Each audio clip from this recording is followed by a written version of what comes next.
All right. Awesome. Thank you everyone for being here. We have a great presentation today from a couple of volunteers from the group Our Power Maine, who are working on the ballot initiative for the consumer-owned utility. And so I'll turn it over to them, and they can give you plenty more information. And yeah, so I'll turn it over. Thank you so much. It's really great to be here with you all. I want to give a special shout out to um, our chair of our energy committee, which I serve on, Paige Ziegler, who I saw come in. Hi, Paige. And also Senator Cameron Rennie, who is my seatmate in the Senate. So it's fun to be here with you all, and especially colleagues I haven't seen in a little while. So my name is Nicole Grohoski. I live in Ellsworth and I serve the majority of Hancock County in the state Senate. And I also, for those of you who joined a little bit later than the early group, do represent one town in Knox County. So I am a far-flung member of your delegation serving on LaHoe. So that's kind of a fun fact. As I mentioned, I serve on the Energy, Utilities, and Technology Committee in the legislature, and I've been doing that now for 5 years. And this project that we're about to talk about, this significant effort for our state, is something that I've been working on with colleagues in the legislature and with volunteers and advocates outside the legislature for that entire time. And we have a lot of information to share tonight, but before we start the presentation, I want to hand it over to Jonathan to also introduce himself.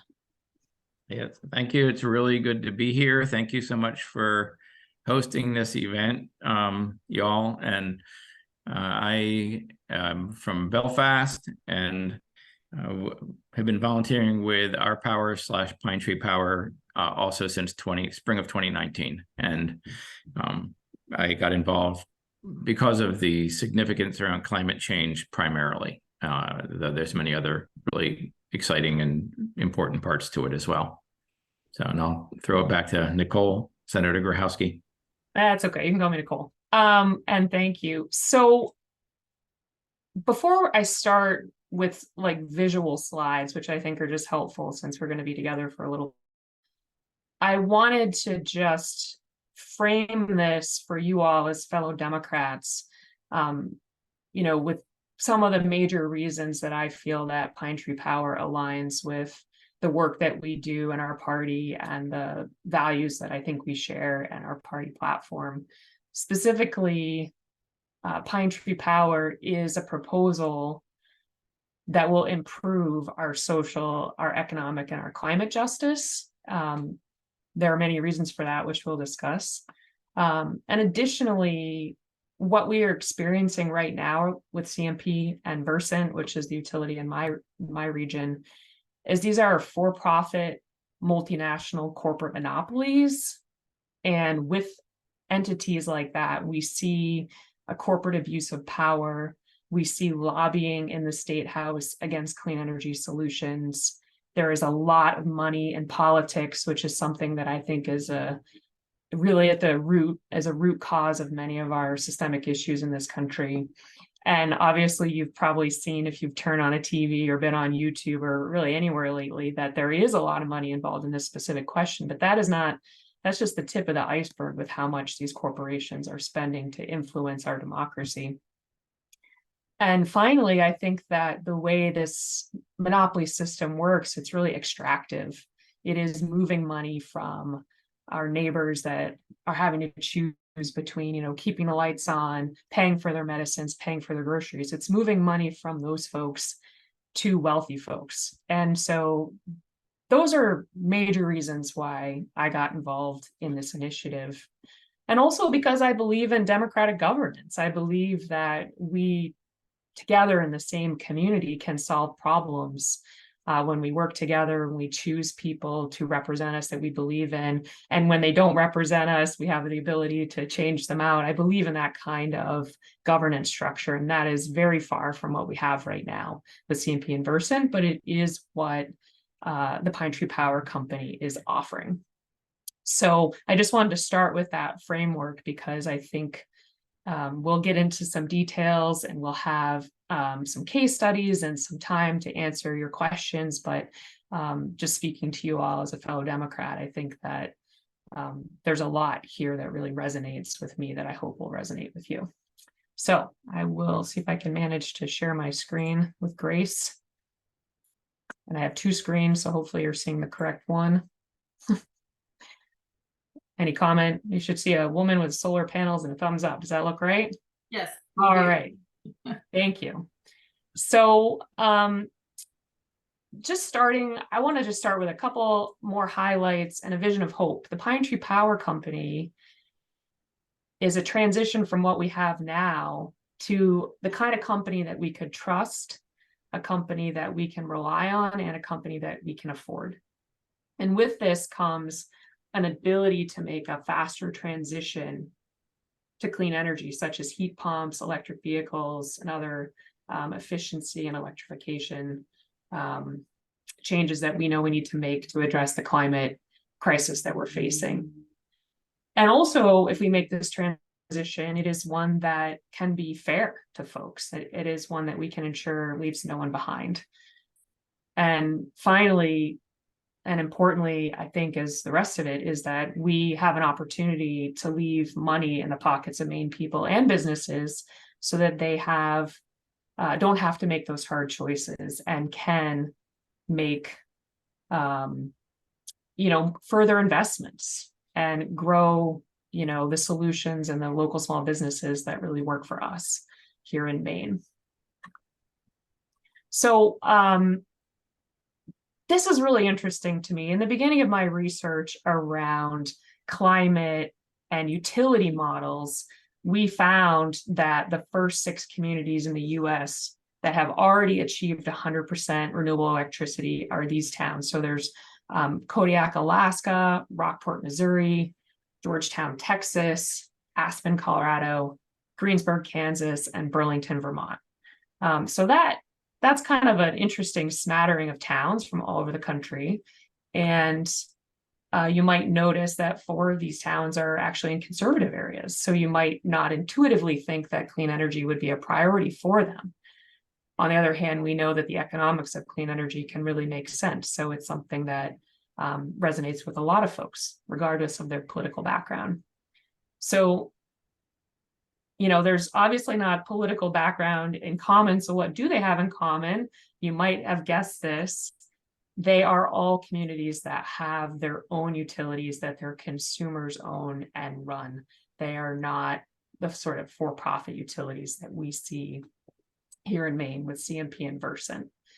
And so these utilities made a transition because that was a priority for their communities, because they do not have a requirement to maximize their shareholder profit, to make sure that their return on investment is as high as it possibly can be. They actually have a priority to benefit their communities. So just to give a little bit of framing of where we are here in Maine, we currently have this particular breakdown of emissions. So, we talk a lot about getting to 100% clean electricity. That is an important goal, but as you'll see, our electricity grid is actually responsible for only 7% of our emissions. Transportation is over 50% of our emissions. Buildings are 30%, and industry is 9%. So what we need to do in order to meet our carbon reduction goals is actually transition transportation and buildings in particular to using more electricity. You may know that we are the most heating oil dependent state in the country. We have been spending $4 billion a year on fossil fuels. So that is a transition that we need to make, not just for the climate, but also for our own economic resiliency. I know you probably all experienced, well, we definitely all experienced our electricity rates going up. And part of the cause of that was our reliance on fossil gas. And, when we are reliant on fuel sources that come from very far away, it leaves the people that I serve and all of our neighbors more at risk for high costs and challenges that really are something that I believe if we take control of our energy future, we will not have to face anymore. So within our electricity grid, which, as I explained, is what we need to rely on in order to make our climate transition work, we know that to get more EVs on the road, to get more heat pumps in people's homes, we are going to need to build out our grid. The current grid is just not big enough to handle that increased load. So with more capacity, we are going to have to spend money. So the question is, can we afford to make this transition? Can we build a grid that we can rely on and trust? The challenge that I have in public service is asking folks to take a risk. You know, if I ask you to change your entire heating system to be electric, or your vehicle, your way that you get to work, the way you get to the doctor, the way that you see your family and friends, to electricity, I'm right now in Maine, I'm kind of asking a lot, because you don't know, firstly, will the lights be on? That's because Maine has some of the least reliable electricity in the country. And I think we've kind of gotten used to it because it's been creeping up on us over time, but it doesn't have to be this way. And also, we see that our electricity rates are going up basically every 6 months. And so it's really hard for me to ask folks to commit to making these transitions if they're really not sure if they can afford them in the long run.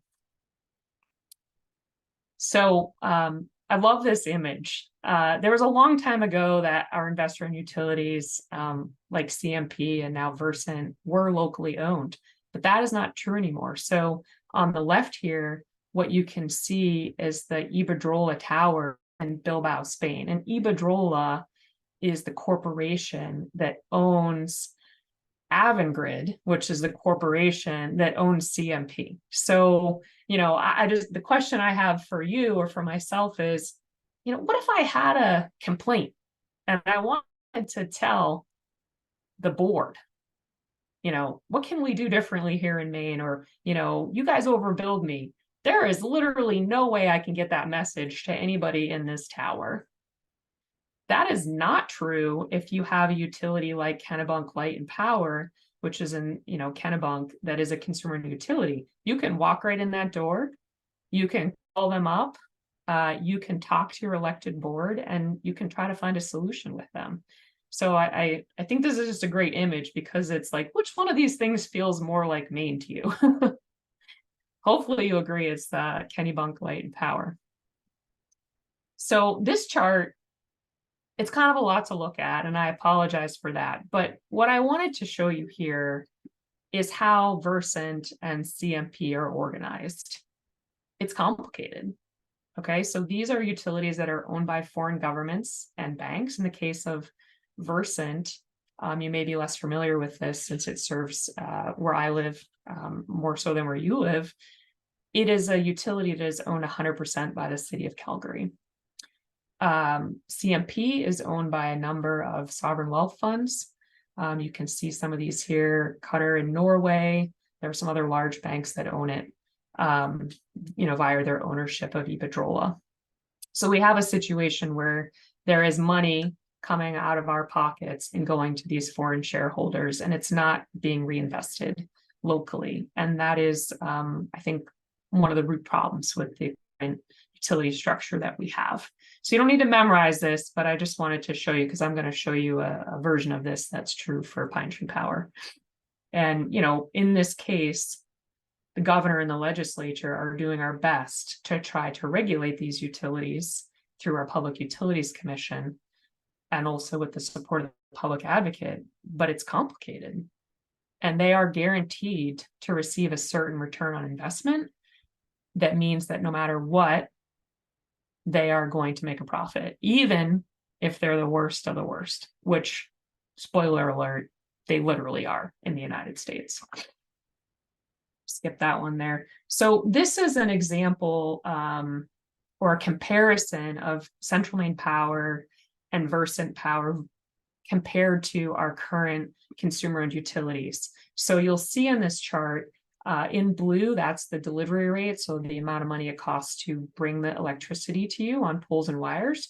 And in red is the actual supply rate, which is the generation cost. The cost it is to generate that electricity. So on the left, we have CMP, Versant, Bangor Hydro, and Versant Maine Public. So that's sort of Bangor area versus Northern Maine. And then we have Eastern Maine Electric Co-op, Holton, Van Buren, Kennebunk, and Madison. These are all consumer utilities in Maine. And you can see quite quickly that both the delivery rates and the supply rates are a lot lower.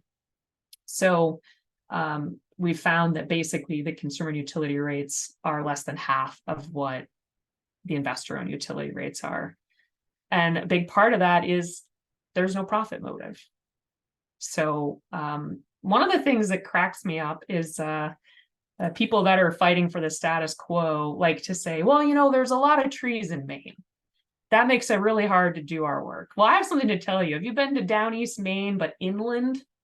There are a lot of trees there and almost no people. And yet Eastern Maine Electric Co-op is delivering electricity for the same cost as the region that I live in, which is much more densely populated and includes Bangor.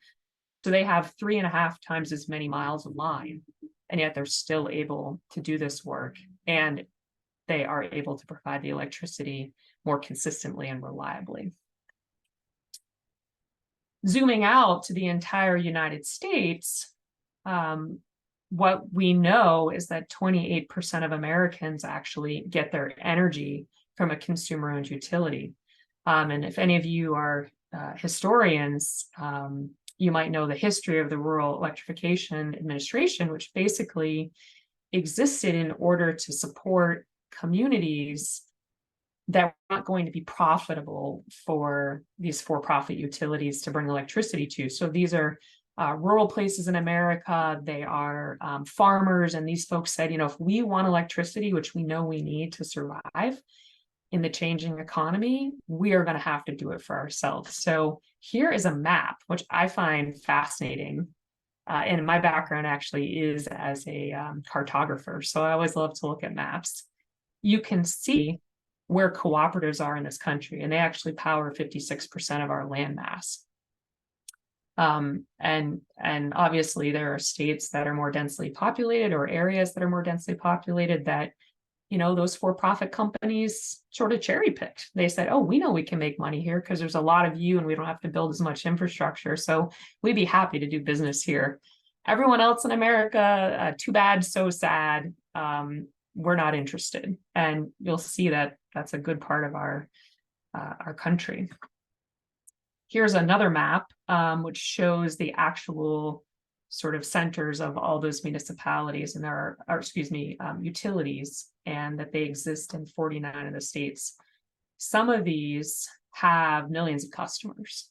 I have been fortunate to talk with some of the leadership, for instance, in the Sacramento Municipal Utility District, where some of my family lives, and you know, they have 1.5 million customers, and they're able to deliver electricity significantly lower costs than the utility that surrounds them, which of course is PG&E, everybody's second to least favorite utility after Central Maine Power. So I think what's important to know is that this sort of ownership and governance model can work at any scale. This is just a little chart that shows customer satisfaction based on a JD Power residential survey that came out. And what you can see is the top performing utilities are all ones that are consumer owned in different places in the country. And at the bottom of that chart, which is right here, are our investor owned utilities. And literally ranking last is Central Maine Power. And just slightly above it is Versant. And you can see Versant and PG&E, which is responsible for, unfortunately, such poor management that they killed many of their customers, is in that same bottom of the barrel classification as our utilities are.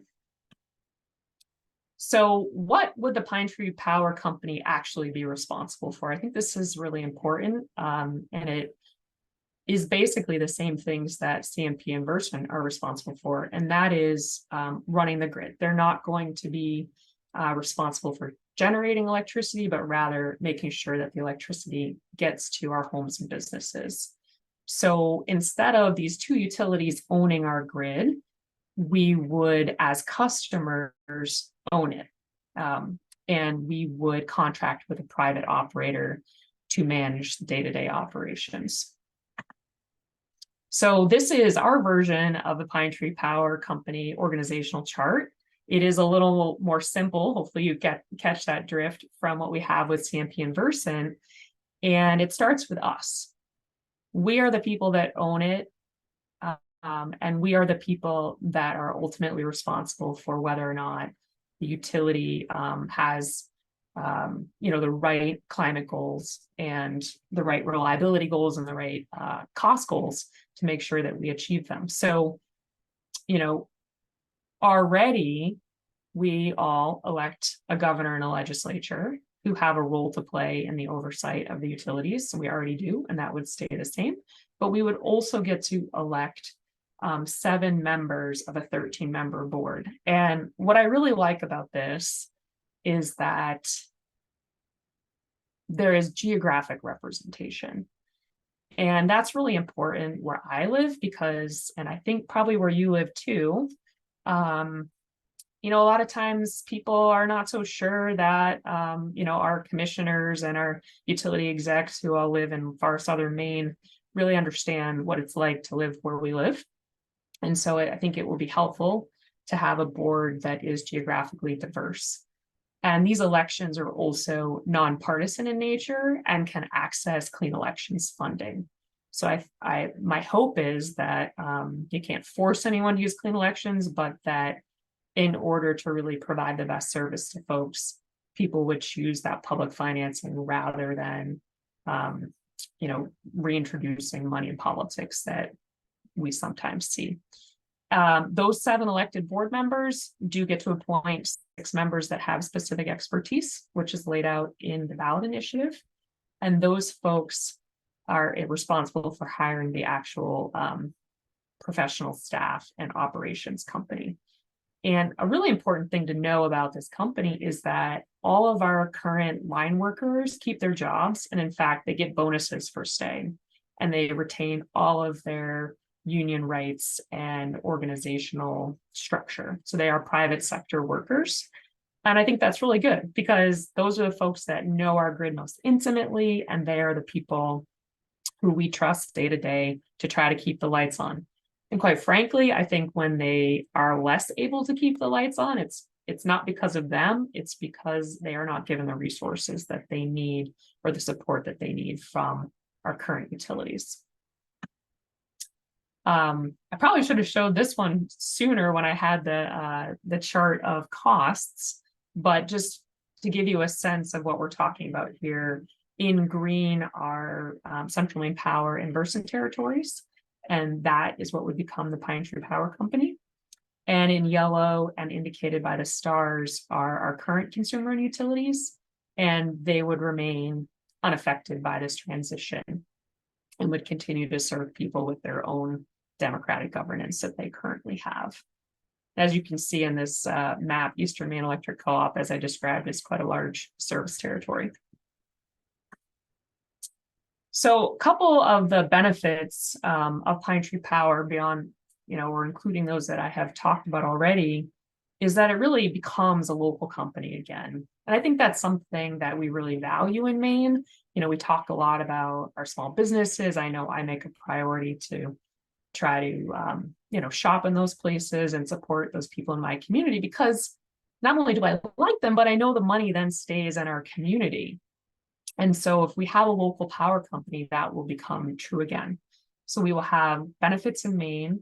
We have this consumer control that we currently completely lack by an independent board. And as I mentioned, we will benefit the current workers and retain that workforce.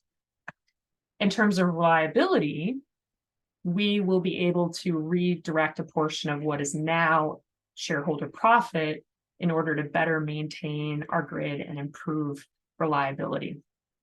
Additionally, we have utilities that currently make it quite difficult.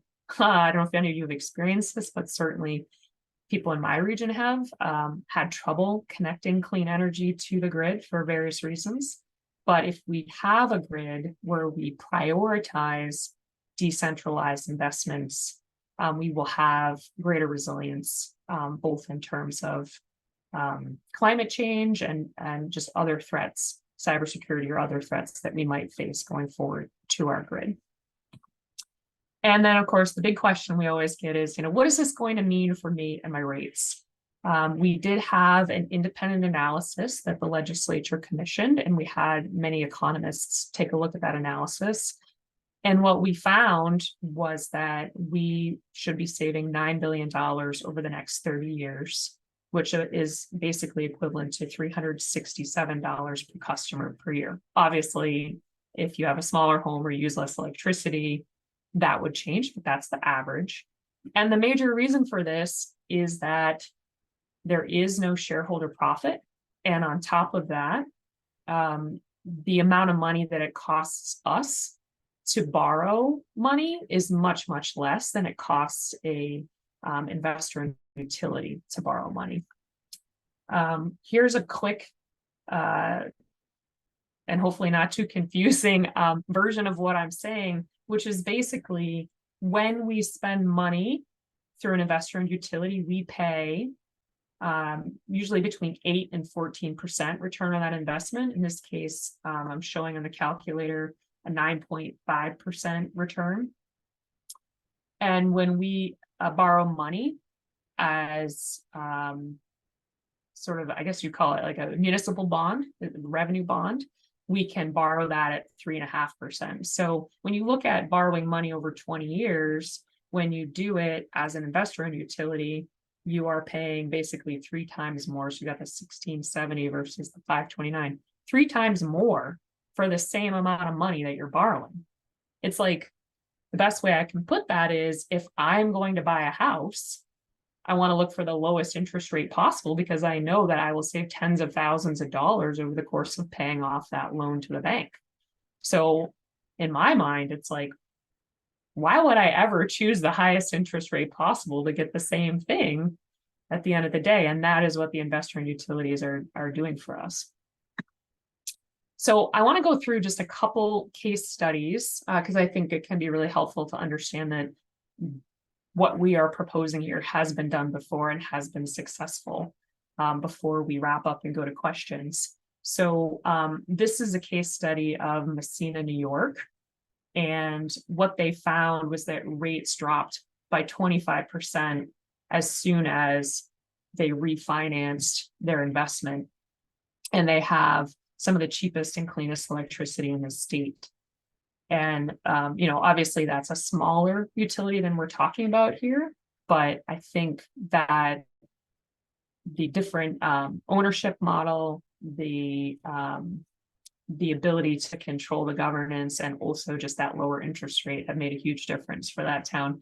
And I love this quote here. This guy, he's 90 years old, and he initially opposed the effort, and now he's like, wow, you can't beat that, which goes to show that, this is many decades in that they have not regretted their decision to own their own utility. Another example is Winter Park, Florida. I was able to meet with the management of this utility, and they were just sick and tired with what they had going on, especially a lot of outages. And so they voted with 69% support to own their own utility. And their rates have gone down. They were able to pay off their acquisition debt in under 10 years. And on top of that, they undergrounded all of their wires. So now when a hurricane hits there in Florida, they have power on, and people from other communities are coming to them, for support because their lights are on. And so, that's a big investment to put all of your wires underground, and they were able to do that and save money from what they've been paying before. Jefferson County, Washington is another great example. This is a much bigger utility. And they made the transition in 2008, as you can see, and they lowered their rates. And what I like about this example is they made a focus on reducing rates for low-income people. So they actually created a rate structure that differed depending on your ability to pay. We know in Maine that low-income folks spend about 25% of their incomes on energy costs. So that, as you might imagine, is incredibly unaffordable, and electricity rates are really regressive. So this utility made it a priority in their community to offer lower rates for people that were struggling to pay. They also increased local jobs, and they actually went from 60% coal and fossil gas to 97% carbon free because of their ability to access hydropower through their some of the local dam systems that are out there. Boulder, Colorado. This is a really fascinating example, and I have been, we at Our Power have been lucky to work with a couple of advocates in Boulder, and they have voted to take over their utility twice, and they're now currently pausing that process for a number of reasons that are not implicated in Maine.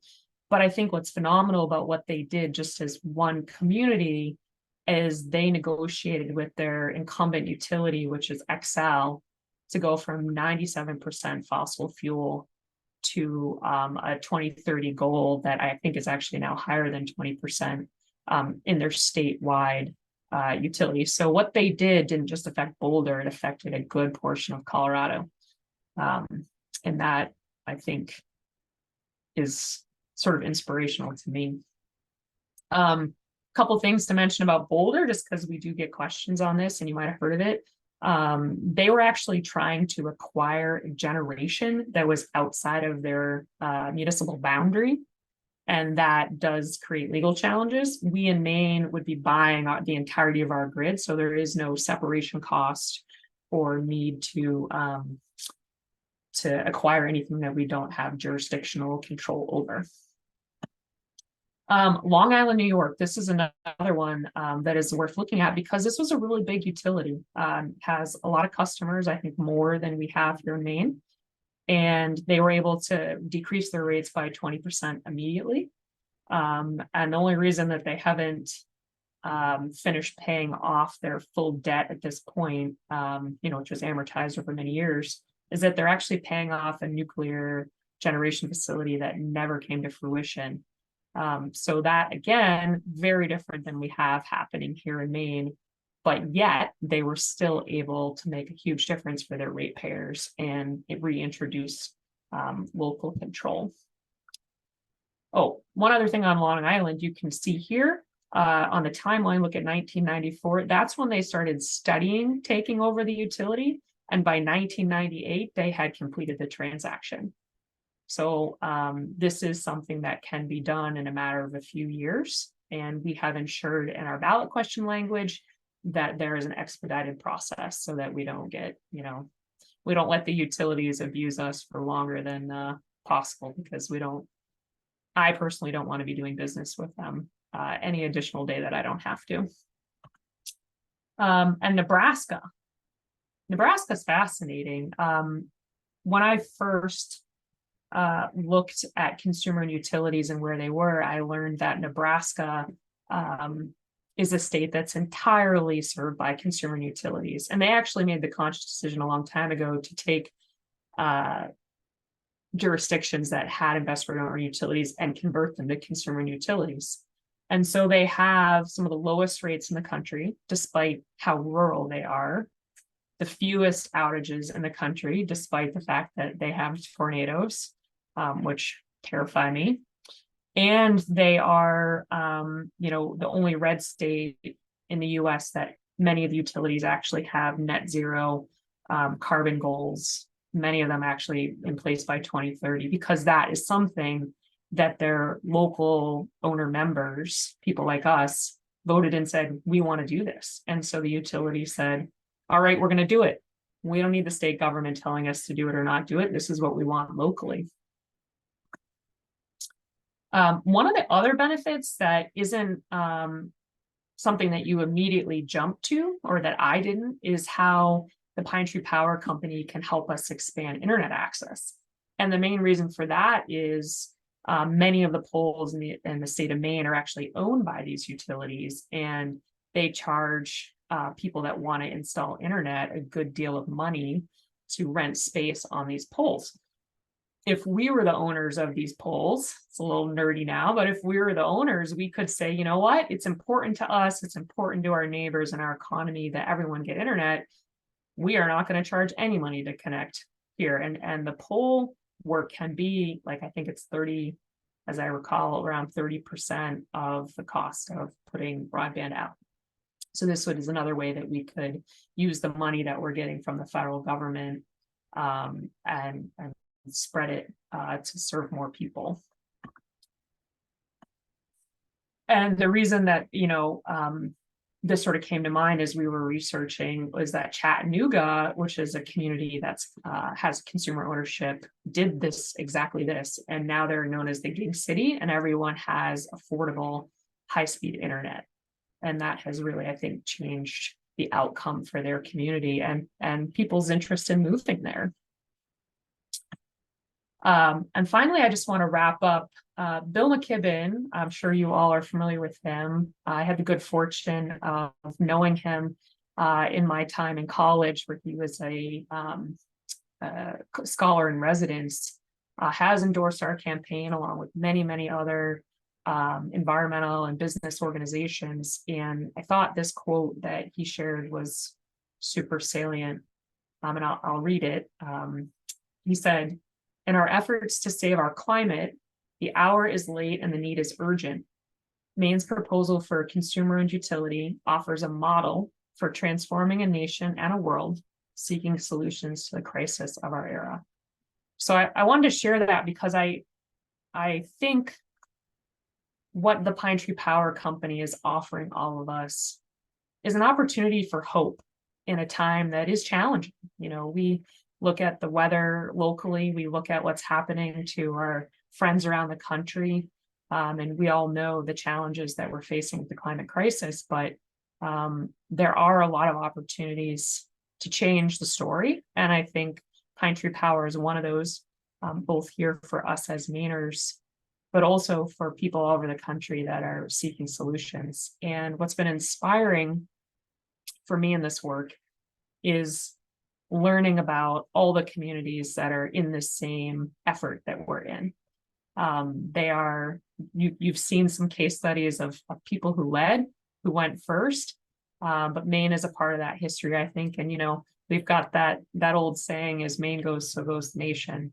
And I think this is another example where we can lead and inspire others in the country to really relocalize, focus profits back toward people, and make a difference in our climate fight. So I guess we already saw that. I can stop sharing my screen now.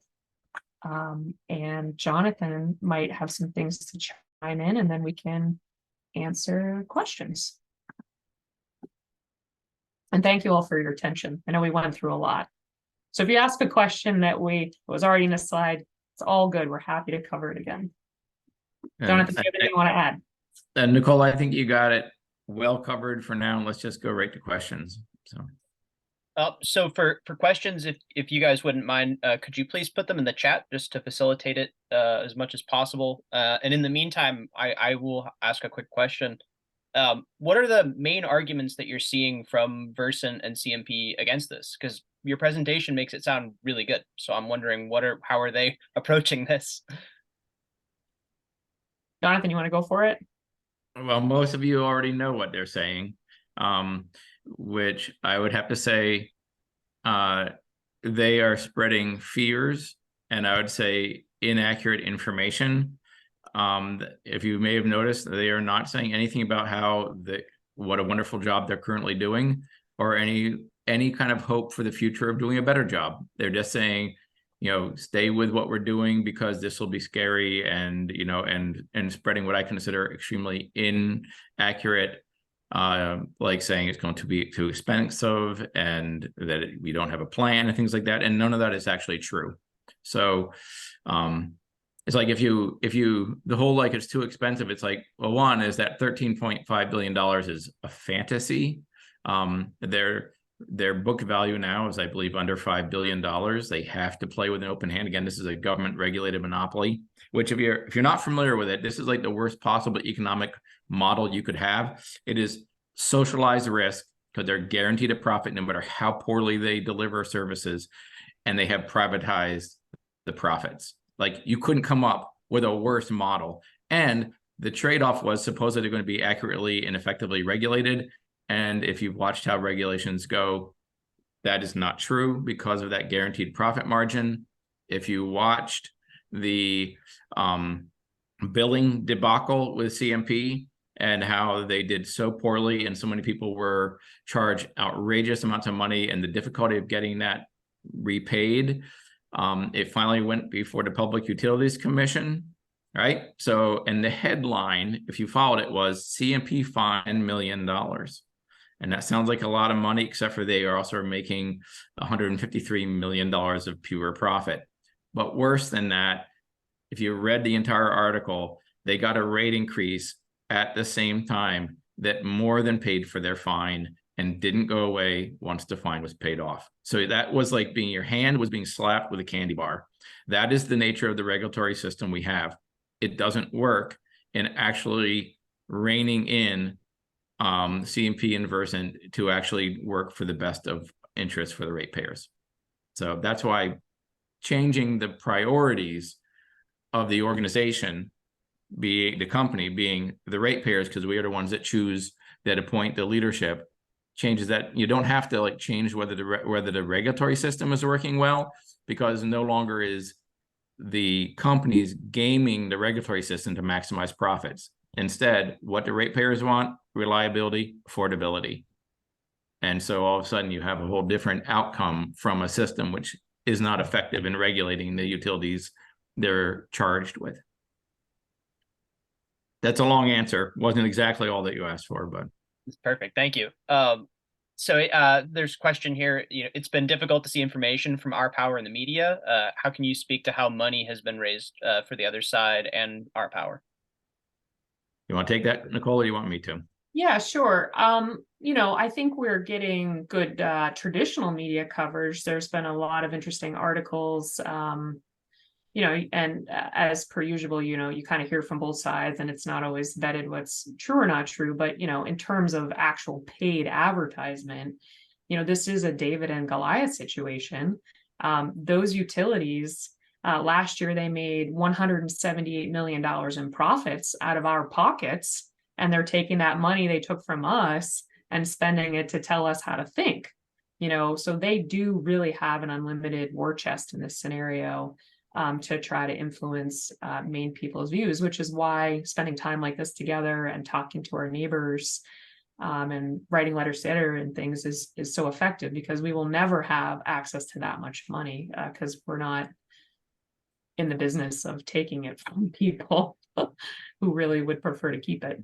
And if I can follow up, the two organizations which are the advocates for the investor-owned utilities are completely paid by Versant and CMP. And as of last filing, that was $27 million that they have already been funded. And that was a while ago, because they don't have to release the money that's coming in. So they each have one funder. One is CMP and one is Versant. And so all those ads you see, they are being completely paid by the utilities.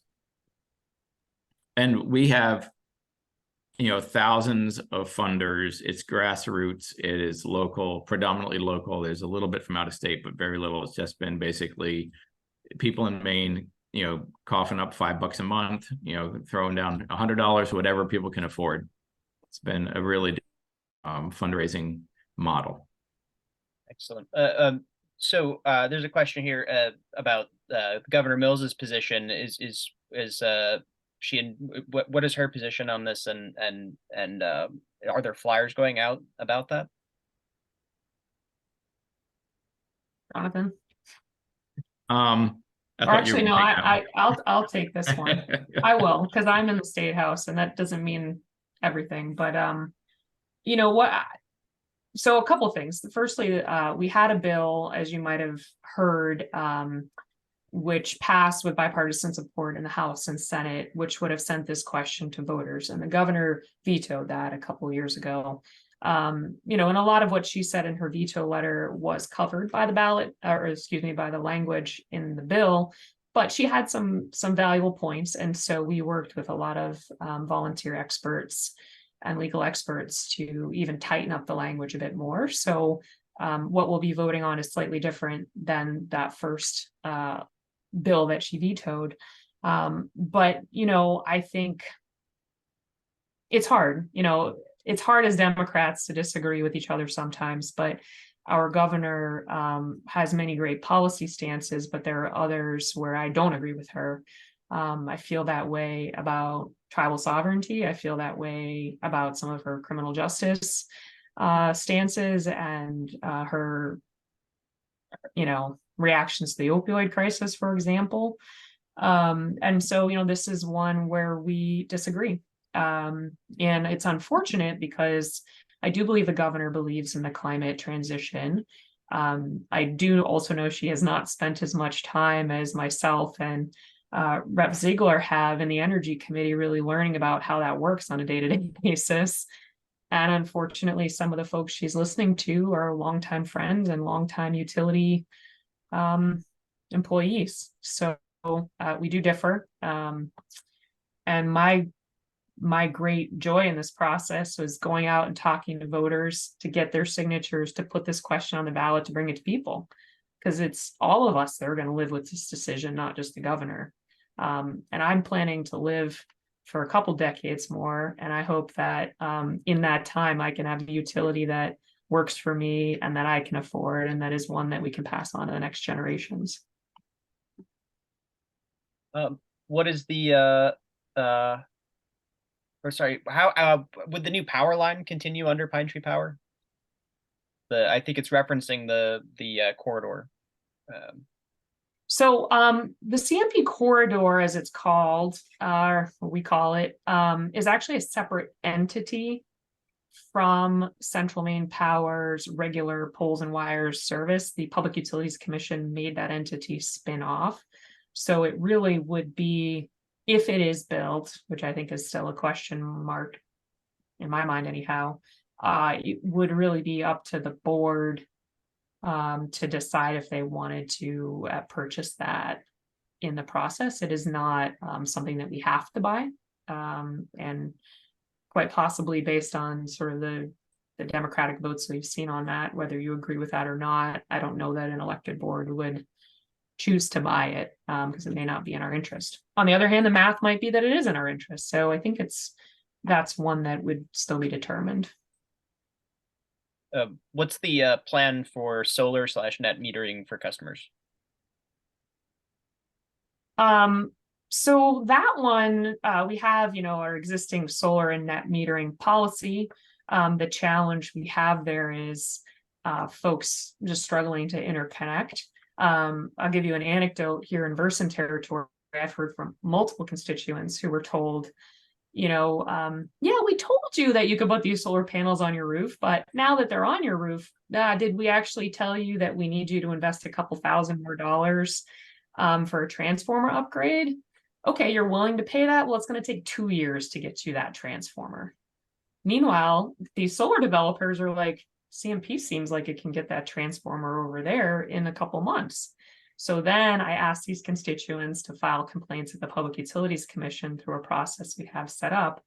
And then they write back to me and say, thanks, Nicole, that was so helpful. I got the transformer in under 2 months. And you're like, oh man, like people shouldn't have to go through a complicated process at the PUC in order to connect their solar to the grid. So I think the big thing here for Pine Tree Power is there would no longer be the sort of I don't know, you want to call it a perverse incentive, but there is a disincentive for the utilities to want to connect energy sources to the grid, because that means that they make less money delivering you electricity because you're no longer getting that electricity. If you have a nonprofit company, that's no longer a calculation that they have to make.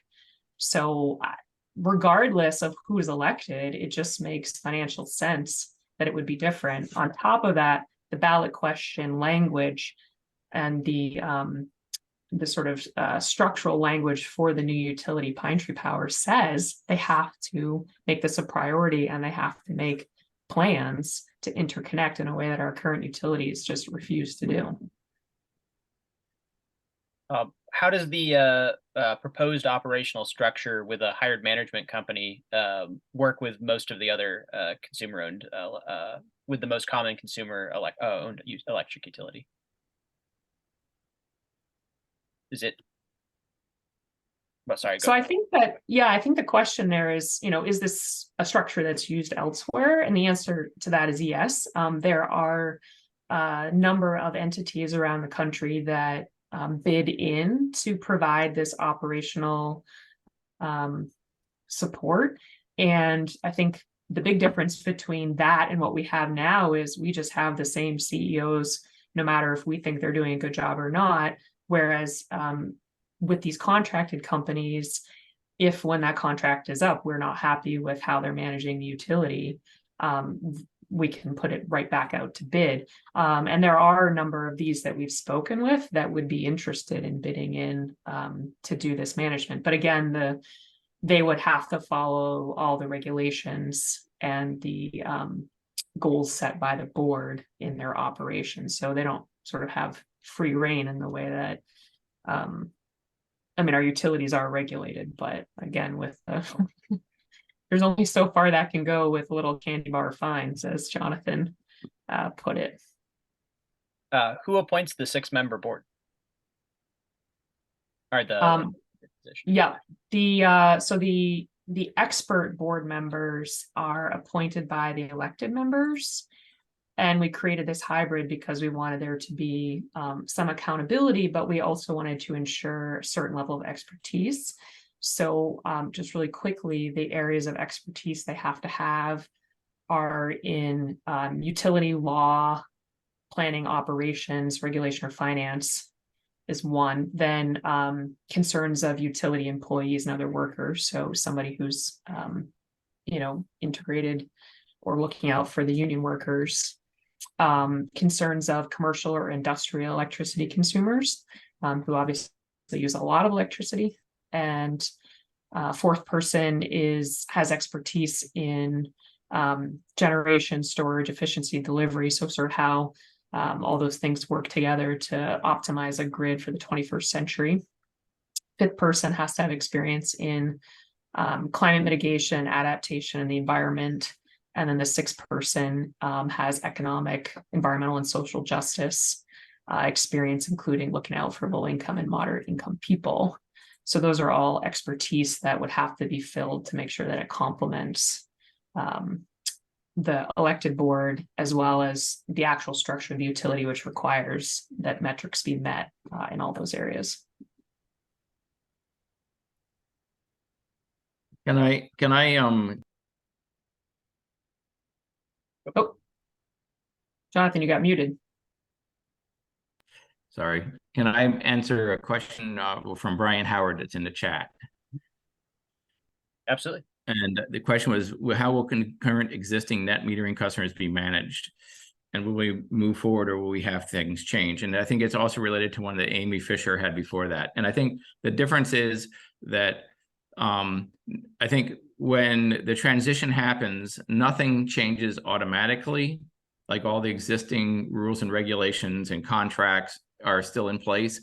But what does change is that the priorities of the utility in influencing the legislature, the governor's office, and PUC and the public advocate will no longer be how do we maximize profits for shareholders, but how will we actually make sure that this grid is run in a way that maximizes the benefit for ratepayers? So those questions like, will we have net metering, how will net metering, and solar policy go forward? If you followed politics in Augusta, you will know that the utilities have been one of the most damaging lobbying groups against net metering and renewables, solar, microgrids, you name it.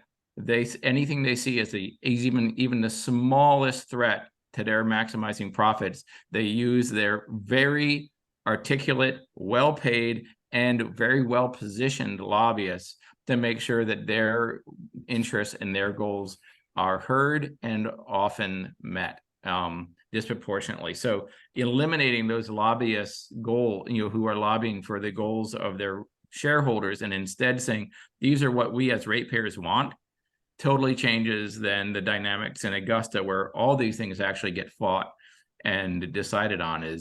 And that Nicole has, obviously been in the thick of it all, for the last 5 years. And I know Paige has been as well, around how do we actually make our utilities and our energy system work best for the people of Maine.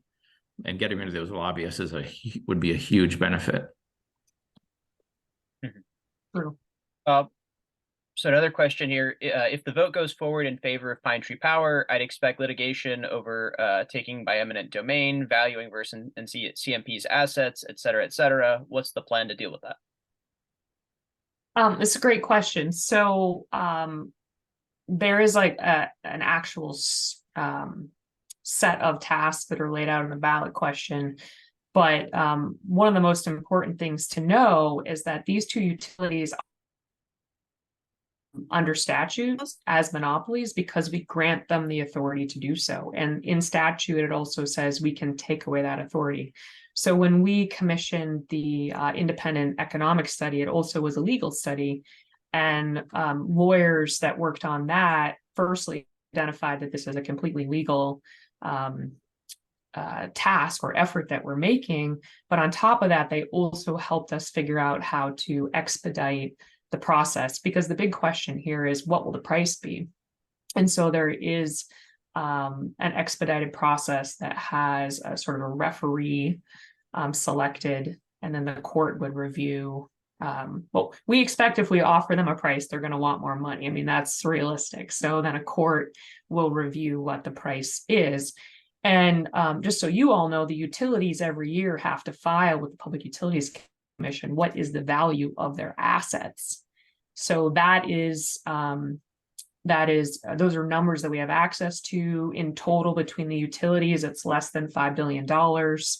And on top of that, well, we hope they're being honest with us, because that's what we base our taxes of them on. So if they come out and say, actually, we're worth this, this, and this, and here's our proof, then we find out that they have been cheating us all along. So we do think those numbers are accurate, and what we normally have seen with other, and what the legal and economic analysis showed, is that they might get up to 1.5 times the value of the current assets that they have. Which, the other thing to note here is, in the transition period, the utilities have every incentive to continue to operate the grid at least the poor quality that they do now, or better quality, because if they let the grid go into disrepair, they wouldn't be able to get as much money when the final sale happens. So they have a strong incentive to continue. Financially, they have an incentive. Additionally, the Public Utilities Commission will fine them if they were to let the grid get into worse repair than it is now. So we do expect the transition from the vote this year to be completely done in 2027. The next question, it seems consumer-owned utility with guaranteed profit has less incentive to perform than consumer-owned, which is at risk to deliver to satisfaction of customers. I am told that Long Island Electric is managed by a New Jersey utility company that seems to compromise the intent of consumer-owned. Can Pine Tree Power get more speakers to Maine from other large consumer-owned utilities? That's a good question. I think some of the consumer utilities that I've talked to, are interested in talking to the media. There was a report by the Bangor Daily News recently that featured a couple folks in management of utilities in Nebraska that I thought had really interesting perspectives. But on the other hand, it's challenging because these are, they're not lobbying entities, and I think some are more nervous to sort of weigh in on political decisions such as this. But I would love, and I think it's possible to get like board members, especially from other utilities. We've had a couple come and talk to us in the legislature. One of those from the Sacramento Municipal Utility District that I mentioned before has been able to explain how that works for them. And one of the things that I just found fascinating is that they have in that utility, I think it's around 1,300 community meetings a year. So they're averaging 2 to 3 per day where they're out in the community asking people what's working, what's not working. And they have a 95% satisfaction rate from their customers because they're continually adjusting. And those board members are out in the community, one or groups of them 2 to 3 times a week. In the same way that we as legislators, many of us I know try to host like coffee events or go to town meetings or just be out in public where people can chat with us, and that's what's happening in those boards as well. So I think that's a great point to try to get some more of those voices there. On the other hand, sometimes Mainers are like, I don't know if I want to hear from people from other states. We're Mainers, so it's always tough to decide who the best messengers are. So I'm just scrolling through the questions here. I think there are quite a few that have been answered. I think maybe this last one here, unless there are any other questions that aren't in there yet. Will Pine Tree Power be organized in such a way to allow it to revise its operations approach to develop its own in-house operational structure with expertise and employees without the contracted out management approach? I see weaknesses in the contracted management approach with potential management disruptions. That's a great question. And I think that the ballot language does have, so it says the company shall contract by means of a competitive public solicitation the services of at least one qualified entity to operate. But, the law is the law when it's the law, but you all elect people like me and Paige and Cameron to change that if it makes sense. So I think if we found that we wanted to change that structure, that's something that could be done through the legislature, or it could be done through a citizens initiative. But the ballot question itself does lay out that structure, so that's something that would have to be adjusted. Jonathan, if I can jump in there, one of the major reasons why it's structured the way it is was that we worked with the unions in order to make sure that we protected their capacity to strike. And there was some concern that they would not be, just like a public school teacher does not have the right to strike, but a bus driver working for a contractor working for the school district absolutely has the right to strike. And so that is why this structure is set up the way this is partly anyway, is because it defended and the ability of all the unions in to actually preserve their capacity to strike, which was very important. Thank you for that reminder. That is correct. Yeah. Unfortunately, the unions got some other advice that cast some doubt in that, and if you notice it, some of the IBEW is not in favor of it, and I think it, even though they helped craft the bill, and I think it's because, quite honestly, they got bad. And I think we look forward to working with them. And if we pass in November, and I think they'll be much better off, and many other unions, including IBEW locals around the country that work with consumer and utilities, are very, very pleased with those relationships. So, but if you wonder why is the unions not looking in favor of it, we were very, very much included in the writing of this bill and in making sure it protected the unions. So. Excellent. Well, thank you both very much. And if anyone wants to stick around, we're going to do our regular business meeting right after this. Can I just close with one thing? Yep. Is when I have been working on things that around climate change, I have to say that the opportunities to make a difference on structural barriers that we have in our society to actually having a viable future, when we look at what do we have to have in place in order to actually reduce our carbon footprint, this is the most exciting thing I've ever heard of, because the looting of our society basically to enrich shareholders instead of having that capital to be able to make a more resilient and affordable grid, is like that kind of structural change is a rare opportunity for any of us to take. Like, this is not just doing something about, which is, it's, there's many things, many fights that are useful, but they're not actually changing a foundational barrier to actually having a viable future. And this one is. And, it is super exciting to be part of a solution that is critical. And I just welcome anybody to join in this effort. If you have more questions, happy always to answer them. If you want to help with the campaign, also looking for that support. If you as a county Democratic, committee want to endorse this, we would welcome your endorsement as well. We see this as very, very much in alignment with Democratic values. Thank you so much. Yeah, I want to thank you all for your time as well. It's just always a great joy to bring this information to other people, and I consider you all neighbors across the Big Bay out there.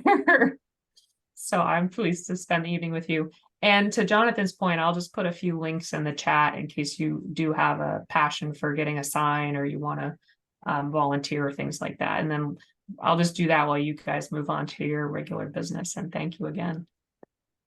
Thank you. Yeah.